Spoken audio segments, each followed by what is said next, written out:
question is there any urgent question in the audience? Yes. You will. Yeah, that's great. So you're getting a microphone here. Thank you.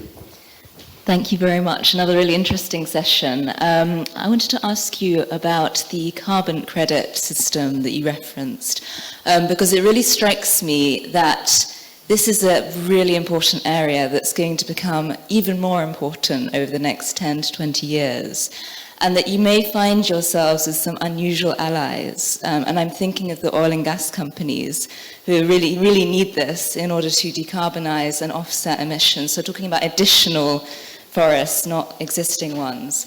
And you're talking about how what we need are policies and frameworks in place with governments. And I was just wondering about the potential for creating partnerships, actually, with some of these companies who often have an awful lot of influence in countries and could actually work with you to help these frameworks be put in place. Thank you. Thanks a lot. So I'm not sure to whom I'm going to give that. Okay. Giorgio, please. Thanks. Thank you very much for the question. Of course, is a very much controversial issue that you bring forth. Okay, a couple of things that come from the scientific data that we have. First of all, the numbers tell us that we cannot possibly compensate our emissions only by planting trees. So there was this very famous study already 2 years ago from ETH Zurich trying to quantify the global area available for planting trees. But even though, so the study was scrutinized heavily by the scientific community, some things had to be corrected. But what we now know is that even if we planted trees on all the global area that's available for that, so excluding agricultural and urban areas, but our emissions kept increasing, we will soon face a situation in which we cannot compensate more than 20% of emissions by planting additional trees on the planet. So compensation by any kind of company, not only energy companies, but any kind of business and states cannot only be based upon planting trees and creating new forests. The first step has to be reducing emissions, because that's the way forward, and that's what will be discussed in the pre-COP and in the COP26 in Glasgow in a few weeks. Having said this, another important point that it's still up in the air for Glasgow negotiations is Article 6 of the Paris Agreement rulebook. And that's a very important article because that will set the rules for exchanging carbon credits. So the old mechanisms under the Kyoto Protocol has expired last year, so on December 31st, 2020. So we're not anymore under the Kyoto Protocol. The clean development mechanism does not exist anymore, basically. So a new mechanism has to be put in place. And there are several ways in which we can create a carbon exchange system globally. Some are more effective, some are very much less effective. So we hope that the discussion in Glasgow are really effective in establishing a system that's reliable and that can see actually what the atmosphere sees, because that's the main thing, that's the main issue. And I look at Giacomo Grassi here, who has done a lot of research to show how we can make sure that a system like that is put in place. Certainly, we need partnership with the private sector. We need all businesses to jump on a train of the ecological transition and decarbonization. But again, let me stress, we really need everyone to start working on reducing emission first. And the chart that was shown again by Giacomo was clear about this. So we need a decarbonization pathway that starts from reducing emissions, and only then the part of emissions that we cannot possibly reduce, we can use trees and new forests. And everything we have said this morning show us that carbon stocks in forests are not forever. So forests are subject to a lot of pressures, to vulnerabilities from climate change. We certainly have to make them more resilient, but again, that's not like putting in a safe forever. I mean, soil is more like that, but above ground carbon is not forever. So like diamonds. So that's my main point. We certainly need to involve all companies, but that's the path that I would choose. Okay, thanks a lot. So that was a very clear statement. Yeah, I see that there is another answer from the floor. Yeah, please come here to. Hello, I'm Andrea Marsanic from ENI, the Italian energy company.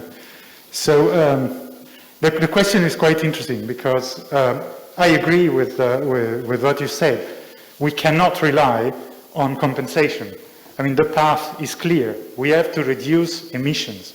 But what we can do, and what our company is doing and other companies are doing, is that we can anticipate, because in our path toward net zero, we will reduce 90% of our emissions by reducing the emissions. But of course, we have those that are called hard-to-abate emissions. We can tackle them starting today, without waiting. And we know that forestry as a whole, not only planting new trees, because it has been shown, I mean, deforestation today emits in the atmosphere more greenhouse gases than the European Union as a whole in the world. So what we can do today is that we can tackle those emissions that can be tackled. So let's try to slow down the deforestation. Let's try to use all the natural climate solutions that are available and reliable, and move towards a decarbonized energy in an efficient way, because otherwise it will be very, very difficult to get there.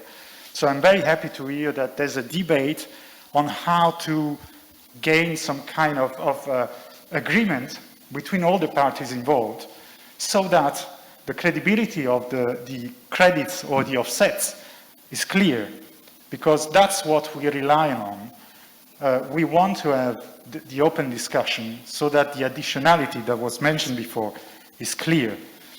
Our actions have to be additional as compared to the status quo. Okay, so if I can avoid emission elsewhere while I'm tackling my own emission, well, we should do that, because we have to act now. We cannot wait. Okay, so thank you. Thanks a lot, Andrea. That's really relevant. I think as also a sort of a bridge across the different stakeholders in the whole area of activity. Now, before I'm coming to ask you whether there are more final questions, I just can say that there was one anonymous question on the chat asking whether this event is being recorded and whether it's made available on Bluetooth or so. I see John thumbs up, so that apparently will happen. So I'm sort of, even if this last statement would have been perfect to round up the whole morning and well, noon time here, I would ask again, yeah, whether there are more questions. So there is one. Please, if you come up to take a microphone and maybe introduce yourself. I haven't had the pleasure my name's to meet you. Ludovico from Maloba from the British Embassy. I have a question for the last presenter. Forgive me if I'm wrong. Was it Laurent, the last presenter? It was pretty impressive seeing the use of artificial intelligence in mapping out the areas that need urgent intervention. And I was just thinking, in the context of the developing world like Africa, if there's any knowledge transfer in place to bridge the gap, and if you've had any projects that you're partnering with the countries in Africa, have you had any success, and what are the main challenges that you're facing? Thank you. Yeah, thanks for your question. Yeah, in fact, we are starting to respond some requests from different countries in Africa, and for sure that's a clear target for us to help a lot of countries to inherit of all the technology available now to reach, in fact, the objective of the climate change and also the food security challenge, because that's really important for them. for the food security directly, but also for all the climate change problematics, greenhouse gas emissions, and how to contribute at the global scale on this balance. Then, yeah, we know we have some opportunities to address some needs. That's in progress. In fact, we have to structure this action in front of United Nations action, but also different countries helping growing markets to be relevant on that. And I think that's a main strategy for us to address these countries. And that's also in line with the COP26 objectives.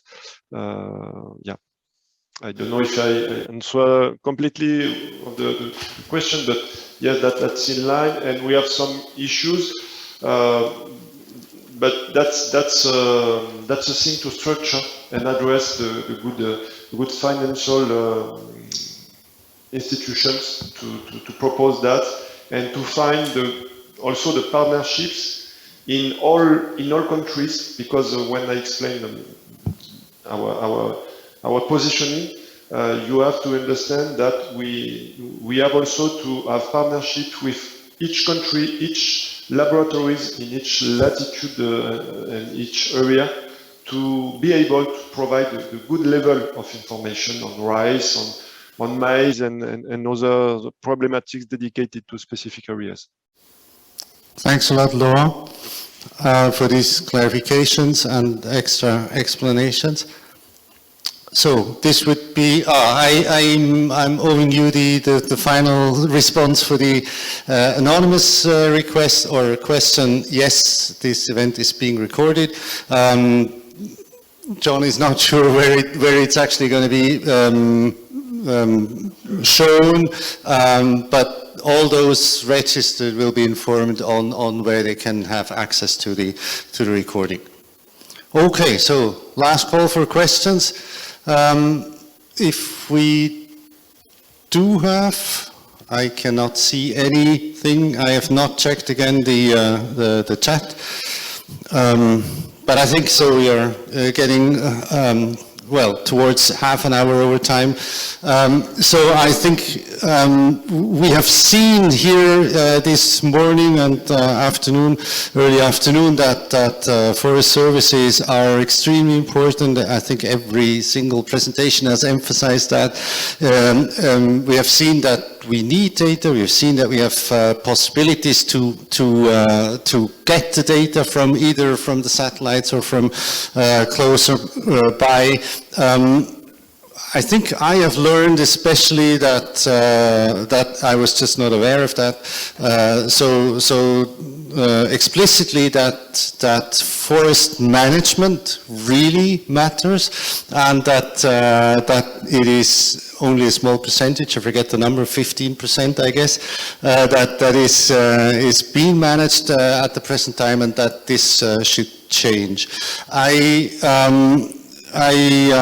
would like to wrap it up, and just to give you a question on your ways back home. In the first session, there was a question about what has to change, and How then mentioned that they needed time to experiment with which species and where and what and how to do that. And to me, it triggered the question, but I mean, the forest grows in like 50 years maybe, or even more. So do we have the time to experiment? And could we have some other means to at least reduce the time that is needed with this? So with this open question to the end, I would like to thank all the speakers in the second part, and I take the opportunity to also thank all the speakers in the first part. I thank the organizers for this event. I think that the fact that we took too much time is just showing that this is an extremely relevant topic, and there are more questions to be solved in this respect. Thank you very much for all of you for being here, and with this I think I'm allowed to close the event officially. Have a good day.